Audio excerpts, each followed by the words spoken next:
ഈ സോഷ്യൽ മീഡിയയിൽ ഒരു പേജുണ്ട്, ഉഷ ഡൈഹാർഡ് ഫാൻസ്, അങ്ങനെ എന്തോ ആണെന്ന് തോന്നുന്നു. അറിയാല്ലേ, അതിനകത്ത് DP വെച്ചിരിക്കുന്ന കണ്ടിട്ടുണ്ടോ? ഒരു നല്ല മറ്റേ സിൽക്കി ഹെയർ ഒക്കെ, ഗോൾഡൻ ഹെയർ ഒക്കെ ആയിട്ട്, അതായത് അത് എഡിറ്റ് ചെയ്ത ഒരു ഫോട്ടോയാണ് എന്റെ DP വെച്ചിരിക്കുന്നത്. എനിക്ക് അക്കൗണ്ട് ഉണ്ട് ഫേസ്ബുക്കിൽ. അതൊക്കെ ഈ അടുത്താണ് ഞാൻ അതൊക്കെ സജീവമായിട്ട് നോക്കുന്നത്. ഞാൻ തന്നെയാണ് നോക്കുന്നത്. ഞാൻ അതിനകത്ത് എൻ്റെ കാര്യങ്ങളൊക്കെ പോസ്റ്റ് ചെയ്യാറുണ്ട്. അപ്പൊ തന്നെ ആ ഉഷ ചേച്ചി ഡൈഹാർട്സിലെ അഡ്മിൻ അതെടുത്തോണ്ട് പോകും. അപ്പോൾ യൂട്യൂബിലും ഒക്കെ ഇടും.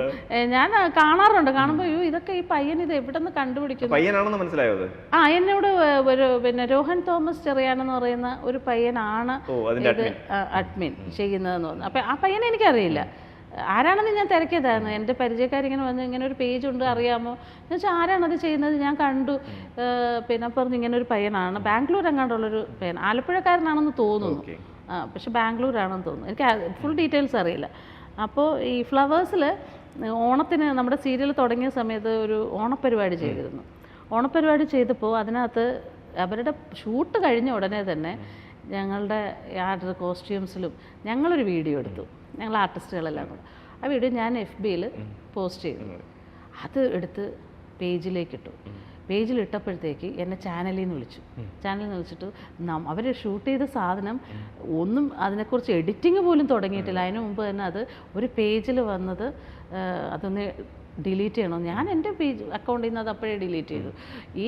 ഇയാളോട് എനിക്കറിയ പോലും ഇല്ല. ഞാൻ എന്താ പിന്നെ മെസ്സഞ്ചറിൽ കയറിയിട്ട് ഒരു മെസ്സേജ് അയച്ചു, നിങ്ങൾ ആ വീഡിയോ ഒന്ന് ഡിലീറ്റ് ചെയ്യണം, പെട്ടെന്ന് ഡിലീറ്റ് ചെയ്യണമെന്ന് പറഞ്ഞിട്ട്. അപ്പം അത് കണ്ടിട്ട് പയ്യനത് ഡിലീറ്റ് ചെയ്ത് സോറിയൊക്കെ പറഞ്ഞൊരു മെസ്സേജ് അയച്ചു. അത്രയേ ഉള്ളൂ. എനിക്കറിയില്ല. ഓ ഇല്ല, അങ്ങനെ നല്ലൊരു കഷ്ടപ്പെടുന്നില്ലേ അത്രയും? ഇത്രയും ചേച്ചി ഫേസ്ബുക്കിൽ ഇടുന്ന എല്ലാം അത്രയ്ക്ക് ഇരുന്ന് കണ്ട് അല്ലാതെ ചെയ്യുന്നുണ്ട്. അല്ലാതെ ഇഷ്ടംപോലെ ചെയ്യുന്നുണ്ട്. ഷോർട്സ്, റീൽസ് ഒക്കെ ഇഷ്ടംപോലെ ഒരുപാട് ചെയ്യുന്നുണ്ട്. നന്നായിട്ട് ചേച്ചിയെ അത്രയ്ക്ക് ഇഷ്ടപ്പെട്ട് അത് ചെയ്യാൻ എന്റെ വലിയ ആരാധകനാണെന്ന്. അതെ അതെ, അത് പറഞ്ഞായിരുന്നു. ക്ലീഷേ ഇങ്ങനെ പറയുമ്പോ ചിരിയായിരുന്നല്ലേ? എനിക്ക് എത്ര ആരാധകരാണുള്ളത്. ലാലേട്ടനോട്ട് ഭയങ്കര നല്ല ബന്ധമല്ലേ? നിങ്ങൾ നല്ല ബന്ധമല്ലേ? നല്ല അടുപ്പമാണ്. എൻ്റെ അടുത്ത് ചേച്ചി ഇങ്ങനെ സംസാരിച്ച വഴിക്ക് പറഞ്ഞിരുന്നു എന്നെ ബിഗ് ബോസിൽ വിളിച്ചിരുന്നു എന്ന്. ഈ പ്രാവശ്യത്തെ പിന്നെന്താ വേണ്ടെന്ന് വെച്ചാൽ? അത് അല്ല, എനിക്ക് നല്ല തിരക്കായിരുന്നു ആ സമയത്ത്. ഞാൻ പറഞ്ഞില്ലേ, ഈ തെരഞ്ഞെടുപ്പും കാര്യങ്ങളും, എനിക്ക് ഉത്തരവാദിത്വങ്ങളുണ്ടല്ലോ, അതൊക്കെ വലിച്ചെറിഞ്ഞിട്ട് പോകാൻ പറ്റത്തില്ല. സ്കൂള് തുടങ്ങേണ്ട സമയമായിരുന്നു. ഈ പുതിയ സ്കൂള് മാർച്ച് 3-ാം തീയതി ആയിരുന്നു ഉദ്ഘാടനം. അപ്പോൾ അവർ പറഞ്ഞത് ഫെബ്രുവരി ലാസ്റ്റ് തൊട്ട് 20 തൊട്ട് ഉള്ള ഡേറ്റാണ് അവർക്ക് വേണ്ടത്. ആ സമയത്തൊന്നും എനിക്ക് മാറി നിൽക്കാൻ പറ്റില്ലായിരുന്നു. പിന്നെ എനിക്ക് വലിയ താല്പര്യവും ഇല്ലായിരുന്നു ഷോയ്ക്ക് പോകാൻ. ബിഗ് ബോസ് പോലൊരു പ്ലാറ്റ്ഫോമിൽ വരിക എന്ന് പറയുന്നത് കുറച്ചുകൂടെ പോപ്പുലർ ആകുക, വീണ്ടും കുറച്ചുകൂടെ പോപ്പുലർ ആകാൻ പറ്റുന്ന ഒരു അവസരമല്ലായിരുന്നു? ആയിരിക്കും. പിന്നെ അത് വേണ്ടെന്ന് വെച്ചാൽ വിഷമമുണ്ടോ? എനിക്കൊരു വിഷമമില്ല.